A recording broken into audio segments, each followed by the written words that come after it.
Kepala Dinas Pariwisata dan Kebudayaan Kota Bogor Ice Pujiati jatuh cinta kepada lukisan salah satu anak di sekolah luar biasa Al-Irsyad Al-Islamiyah yang berlokasi di Empang, Kota Bogor beberapa waktu lalu. Melihat lukisan anak disabilitas yang melukis suasana lawang surya kencana itu, Ice Pujiati langsung menawar lukisan tersebut. Sontak siswa tersebut merasa bangga dan terharu lukisan yang dibuatnya diminati Kepala Dinas.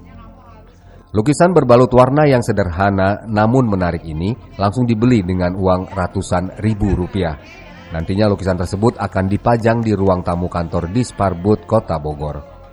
Kadisparbud juga memberikan semangat kepada para siswa di SLB tersebut untuk terus belajar dan mengejar cita-cita karena keterbatasan bukan berarti harus memutus impian. Dari Kota Bogor, Cevi Suryadi melaporkan.